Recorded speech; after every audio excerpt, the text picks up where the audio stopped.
ପାରାଦୀପରେ ଆଜିଠାରୁ ଆରମ୍ଭ ହେଲା 2 ଦିନିଆ ଉପକୂଳ ସମରାଭ୍ୟାସ। ଏହି ମିଳିତ ସମରାଭ୍ୟାସର ନାଁ ରଖାଯାଇଛି ସାଗର କବଚ OD1।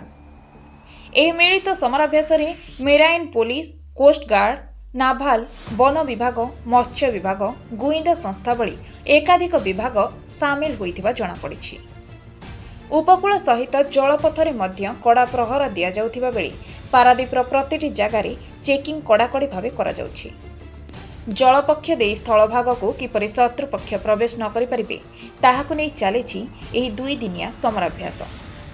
ବ୍ଲୁ ଟିମ୍ ଓ ରେଡ୍ ଟିମ୍ ଭାବେ 2ଟି ଟିମ୍ ଗଠନ କରାଯାଇ ସମୁଦ୍ର ଭିତରକୁ ରେଡ୍ ଟିମ୍ ଯାତ୍ରା କରି ବିଭିନ୍ନ ମାରଣାସ୍ତ୍ର ଧରି ଉପକୂଳକୁ ପ୍ରବେଶ କରିବାକୁ ଚେଷ୍ଟା କରିବେ। ଆଉ ଉପକୂଳ ସୀମାରେ କଡ଼ା ପ୍ରହରା ଦେଉଥିବା ବ୍ଲୁ ଟିମ୍ ସେମାନଙ୍କୁ ପ୍ରତିହତ କରିବାକୁ ଚେଷ୍ଟା କରିବେ। 26/11 ମୁମ୍ବାଇ ଆକ୍ରମଣ ପରେ ଉଭୟ ରାଜ୍ୟ ଓ କେନ୍ଦ୍ର ସରକାରଙ୍କ ପକ୍ଷରୁ ଉପକୂଳ ସୁରକ୍ଷା ପାଇଁ ପ୍ରତିବର୍ଷ ଏହି ସମରାଭ୍ୟାସ କରାଯାଇଥାଏ। ଦେଖନ୍ତୁ ଆମର ଲଙ୍ଗ୍ ସି କୋଷ୍ଟ ଅଛି।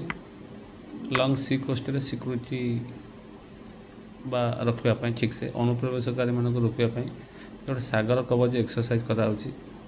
ଷ୍ଟ୍ରାଟେଜିକ୍ ଇନଷ୍ଟଲେସନ୍ ଦୃଷ୍ଟିରୁ ଷ୍ଟ୍ରାଟେଜିକ୍ ପଏଣ୍ଟ ଅଫ୍ ଭ୍ୟୁରୁ ୟାକୁ ଆମର Indian coastguard, naval, marine police, Odisha ପୋଲିସର ମିଳିତ ପ୍ରୋଗ୍ରାମ ଏଇଟା ଆମେ ପ୍ରାକ୍ଟିସ୍ କରାଯାଏ। ଏଥିରେ ଯାହାଫଳରେ କ'ଣ ହୁଏ ନା ଆମର ଲୋକମାନଙ୍କ ମନରେ ଜେନେରାଲ୍ ପବ୍ଲିକ୍ଙ୍କ ମଧ୍ୟରେ କନଫିଡେନ୍ସ ଆସିବ ଏବଂ ଆମେ ଅନୁପ୍ରବେଶକାରୀଙ୍କୁ ରୋକିବା ପାଇଁ ସବୁବେଳେ ସମର୍ଥ ବୋଲି ନିଜର କନଫିଡେନ୍ସ ଲେଭେଲକୁ ଇନକ୍ରିଜ୍ କରିବା ପାଇଁ ପ୍ରାକ୍ଟିସ୍ କରାହେଉଛି।